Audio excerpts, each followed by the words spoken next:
Beshema bova broro kadisho adaloho shariro deshbala in ramav lolam olminamin. We are reaching the end of the Apostles' Fast. As of Monday, the fast that is dedicated to the memory of the 13 apostles. We not only number the 12 as appointed by Jesus Christ, but also include the apostle to the Gentiles, St. Paul. And so the 13 days of fasting that we observe will be concluded tomorrow with the celebration of the feast of St. Paul and St. Peter. It actually is completed with the celebration of the feast of the apostles on the 30th. But technically, it is concluded tomorrow. And as we look at the position or their whole understanding of the apostles, it is not to be seen as a historical incident in the life of Jesus. കർത്താവായ യേശു ക്രിസ്തുവിൻ്റെ ജീവിതത്തിൽ ഒരു സംഭവം ആയിട്ട് മാത്രമല്ല ഈ 13 സ്ലീഹന്മാരുടെ ഓർമ്മയെ നമ്മൾ കാണുന്നത്. വെളിപാട് പുസ്തകത്തിൽ ഒന്നാമതായിട്ട് പരിചിതനായ പൗലോസ്ലിയ എഫേസ്യർക്ക് ലേഖനത്തിന്റെ 2-ാം അധ്യായത്തിൽ പറയുന്നത് സഭയുടെ അടിസ്ഥാനം എന്ന് പറഞ്ഞിരിക്കുന്നത് പ്രവാചകന്മാരും അപ്പോസ്തലന്മാരുമാണ്. The foundation of the church rests on the prophets and the apostles, which again is taken up in the book of Revelation in chapter 21, when in the New Jerusalem it is recorded that there are 12 gates, and the 12 gates are for the patriarchs of the Old Testament, but the foundation of the city is laid on the apostles. The names of the apostles are inscribed in the foundation. So therefore, the nature of the apostolic college continues into the future, as we see that they have an important part to play in the history of the whole nature of the salvation of humankind. And as we recall the memory of the apostles, we want to look at some of the important aspects of what their role is with regard to the kingdom of God, the kingdom of heaven. And Jesus Christ appoints 12 apostles. ഈ 12 സ്ലീഹന്മാരെ, പഴയ നിയമത്തിന്റെ 12 പിതാക്കന്മാർക്ക് പകരമായിട്ടോ അല്ലെങ്കിൽ തുടർച്ചയായിട്ടോ 12 സ്ലീഹന്മാരെ കർത്താവ് ചുമതലപ്പെടുത്തുന്നതായിട്ട് കാണാൻ സാധിക്കും. But we forget the fact that there is an important element when Jesus Christ calls the 12 disciples or apostles. Let us recall that in the 6th century, when Israel was attacked by the Assyrians, the 12 tribes, of which 10 were in the north, were taken into captivity. And after that, we don't know what happened to the 10 tribes. The rest of the history of what we understand of the old Israel is continued by the tribes of Judah and Benjamin. It's their history that is seen later on in the Old Testament. So when Jesus Christ calls the 12 apostles, what he is doing is restoring the 12 tribes of Israel, bringing it into completion. And that is what is one of the most important tasks of the apostles, restoration. പുനഃസ്ഥാപിക്കുക എന്നുള്ളത് 12 ഗോത്രങ്ങളിൽ 10 ഗോത്രങ്ങളിലും അസിറിയ ആക്രമണത്തോടു കൂടി പിന്നെ ചരിത്രത്തിൽ നിന്നും മായപ്പെടുകയാണ്. അപ്പോൾ യഹൂദന്മാർ വിശ്വസിച്ചിരുന്നു യുഗാന്ത്യത്തിൽ, അന്ത്യനാളിൽ മശിയ വരുമ്പോഴത്തേക്ക് ഈ 12 ഗോത്രങ്ങളെയും പുനഃസ്ഥാപിച്ച് ഒരു പുതുക്കപ്പെട്ട, പുതിയ ഇസ്രായേലല്ല, പുതുക്കപ്പെട്ട ഇസ്രായേൽ ഉടൽ എടുക്കും എന്നുള്ളത്. And therefore that is what we also commemorate when we think of Jesus Christ calling together the 12 apostles together. Dearly beloved, we understand that we take up where the apostles left off, even though the apostolic college cannot be duplicated. The mission or the commission that Jesus Christ gives to the 12 is continued by the believers today, so that what Jesus Christ began and commissioned through the apostles is sustained and carried forward by the church today. And that is why the church says that this is an apostolic church, and that we continue to maintain the one uncorrupted and undefiled faith that was handed down to the apostles. It's not just the mere fact that the apostles were the originators or the foundation of the church, but we continue to carry forward what Christ commissioned the apostles to do. And therefore, the task of restoration, how do we restore the work that Jesus Christ began through the apostles? And here is a very, very difficult task, because in interpersonal relationships, നമ്മുടെ വ്യക്തിപരമായിട്ടുള്ള ബന്ധത്തിൽ നമ്മൾക്ക് തകർക്കാൻ എത്രയോ എളുപ്പമാണ്. ഒരു വ്യക്തിയുടെ സൽപ്പേരോ അദ്ദേഹത്തിൻ്റെതായിട്ടുള്ള മാനമോ അല്ലെങ്കിൽ അങ്ങനെയുള്ള കാര്യങ്ങൾ എല്ലാം തകർക്കാനായിട്ട് എന്ത് എളുപ്പമാണ്. പക്ഷേ അതിനെ പുനർസ്ഥാപിക്കാൻ എന്ത് ബുദ്ധിമുട്ടാണ്. How difficult it is for us to restore what we often destroy.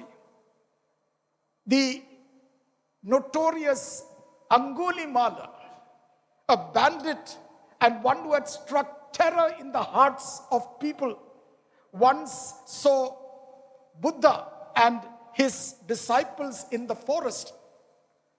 And Angulimala stopped Buddha and he said, I'm going to kill you all.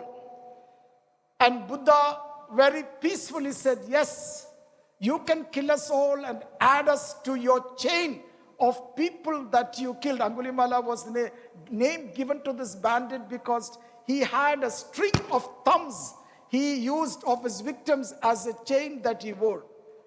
And then Buddha told Angulimala, it's so easy to destroy, but so difficult to restore. And then Buddha turned to Angulimala and just said, can you see the branch of this tree? Are you able to cut it down? And Angulimala smiled and said, of course.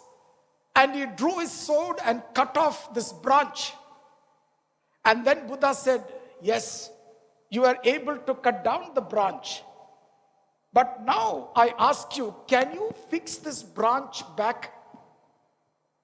Angulimala, of course, totally unable to accomplish that challenge, to meet that challenge. You know, it is in that fashion that we should look at relationships. Restoring people's good name, restoring their dignity, restoring what is theirs that God has given. That is a task that the apostles were commissioned by Jesus Christ. And today we take up the task of the apostles. That is the way that we realize the memory of these apostles. Just like the 12 apostles was meant to symbolize the restoration of the 12 tribes of Israel, so also we bring to perfection what Jesus Christ did or initiated in the kingdom of God, began in the apostolic college, and now is continued in the church. And if you look around us, how much this healing touch is necessary. Not only in these times when everybody is affected by COVID-19, but also otherwise. Distrust, enmity, hatred, all these festering in our society and within ourselves. And the healing touch of Christians should be there, of Christ and the church should be present when we remember that the apostolic college or the apostles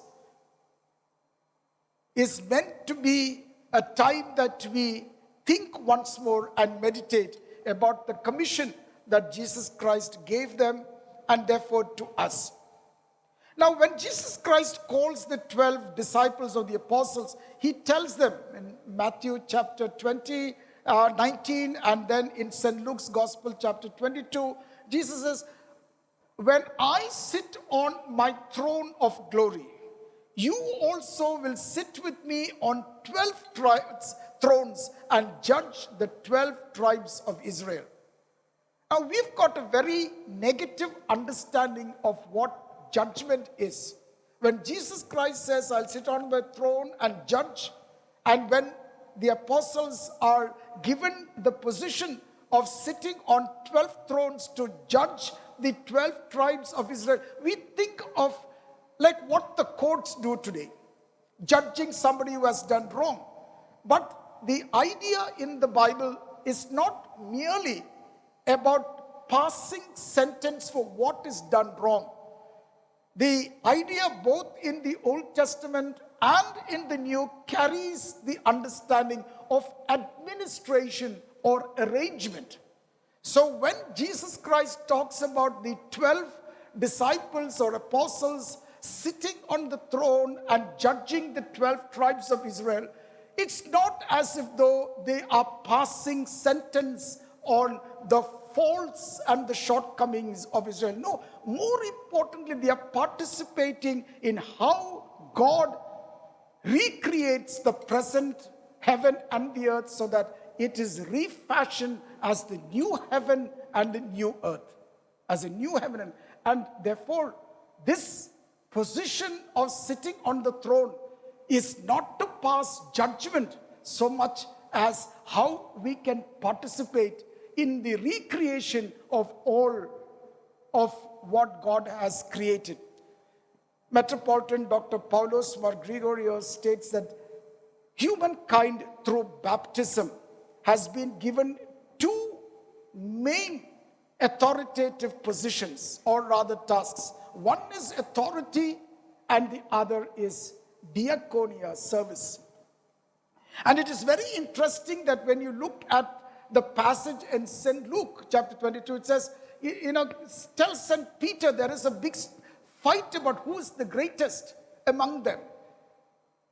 And Jesus turns to Peter and says, you will deny me and you will throw me, you will not accept me, but after your testing, you will restore your brothers. You will restore your brothers.